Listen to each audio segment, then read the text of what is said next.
The Fundamentals of Tawheed, Islamic Monotheism. Abu Ameenah Bilal Phillips. This book is highly recommended reading for those who would like to learn about the basis of Islam. There is no being worthy of worship except Allah, God, and Allah is absolutely one and absolutely unique. We note also that a Muslim is further obligated to accept the Prophet Muhammad, sallallahu alayhi wa sallam, as Allah's final prophet to humanity.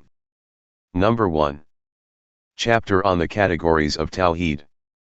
Literally, Tawheed means unification, making something one, or asserting oneness, and it comes from the Arabic verb, wahada, which itself means to unite, unify, or consolidate. However, when the term Tawheed is used in reference to Allah, i.e. Tawheed Allah, it means the realizing and maintaining of Allah's unity in all of man's actions, which directly or indirectly relate to him. It is the belief that Allah is one, without partner in his dominion and his actions, ar-Ruboobeeyah, one without similitude in his essence and attributes, asma was sifat, and one without rival in his divinity and in worship, uluhiyyah/ibadah. These three aspects form the basis for the categories, into which the science of Tawheed has been traditionally divided. The three overlap and are inseparable to such a degree, that whoever omits any one aspect, has failed to complete the requirements of Tawheed. The omission of any of the above-mentioned aspects of Tawheed, is referred to as shirk, lit. Sharing, the association of partners with Allah, which in Islamic terms, is in fact idolatry. The three categories of Tawheed are commonly referred to by the following titles. 1. Tawheed ar-Ruboobeeyah, lit. Maintaining the unity of lordship. 2. Tawheed al-asma was sifat, lit. Maintaining the unity of Allah's names and attributes. 3. Tawheed al-ibadah, lit. Maintaining the unity of Allah's worship. 1.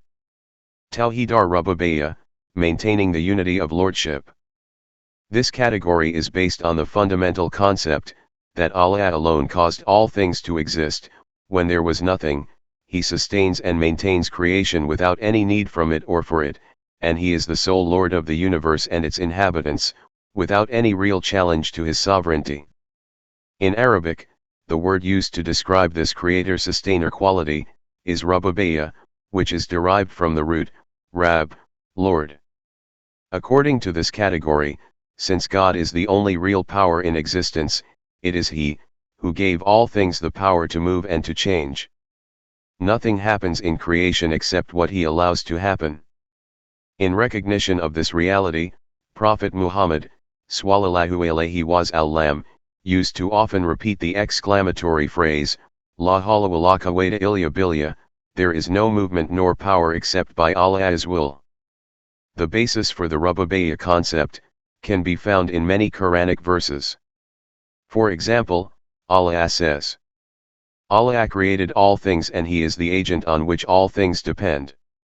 Surah Az-Zumar, 39:62. And Allah created you all and whatever you do. Surah As-Safat 37:96. It was not you who threw, when you threw, but it was Allah who threw. Surah Al-Anfal 8:17. And no calamity strikes except by Allah's permission. Surah At-Tagabun 64:11.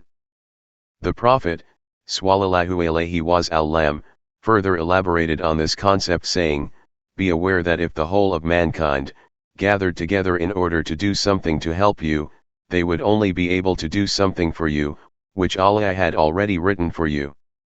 Likewise, if the whole of mankind gathered together, to harm you, they would only be able to do something to harm you, which Allah had already written, to happen to you.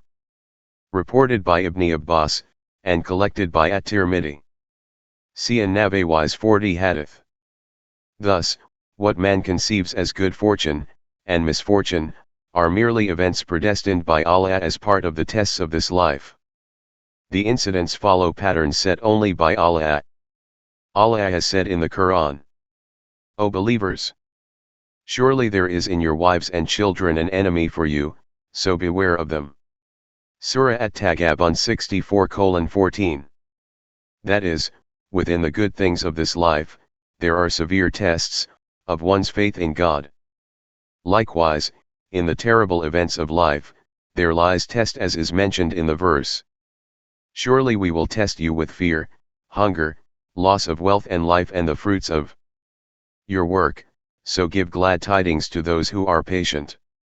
Surah Al-Baqarah 2:155. Sometimes the patterns are recognizable, as in the case of cause and effect relationships, and sometimes they are not, as in the case when apparently good results come from evil means, or bad results from good means. God has explained that the wisdom behind these apparent irregularities is often beyond man's immediate comprehension, due to his limited scope of knowledge. Perhaps you may dislike something which is really good for you, or like something bad for you, but Allah knows, and you do not.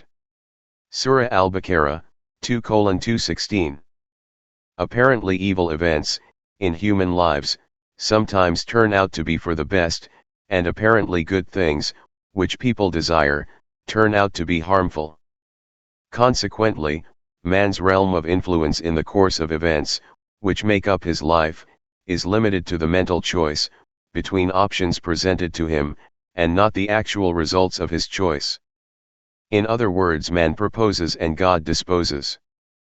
Apparent good fortune and misfortune are both from Allah, and cannot be caused by good luck charms, such as rabbit's feet, four-leaf clovers, wishbones, lucky numbers, zodiacal signs, etc., or by omens of bad luck, like Friday the 13th, breaking mirrors, black cats, etc.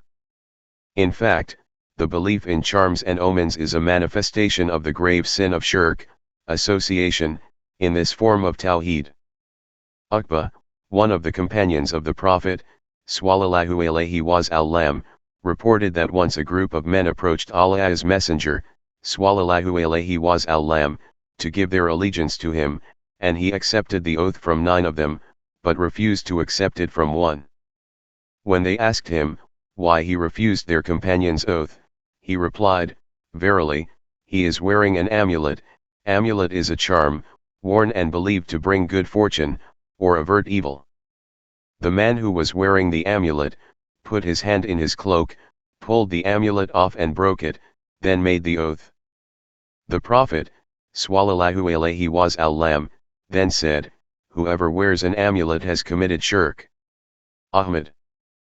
As for using the Quran, like a charm or amulet, by wearing or carrying Quranic verses on chains or in pouches, to ward off evil or to bring good fortune, there is little difference between such practices and those of the pagans. Neither the Prophet, sallallahu alayhi wa sallam, nor his companions used the Quran in this fashion, and the Prophet, sallallahu alayhi wa sallam, said, "Whoever innovates in Islam, something which does not belong to it, will have it rejected." Sahih al-Bukhari. Arabic, English, Volume 3, page 535, number 861. It is true that the Quranic chapters, An-Nas and Al-Falaq, were revealed specifically for exorcism, that is, for removing evil spells, but the Prophet, sallallahu alayhi wa sallam, demonstrated the proper method by which they should be used. On an occasion when a spell had been cast on him, he told Ali ibn Abi Talib to recite the 2 chapters verse by verse, and when he became ill, he used to recite them on himself. Sahih al-Bukhari, Arabic English, Volume 6, page 495, number 535. He did not write them down, and hang them around his neck, tie them on his arm, or around his waist, nor did he tell others to do so.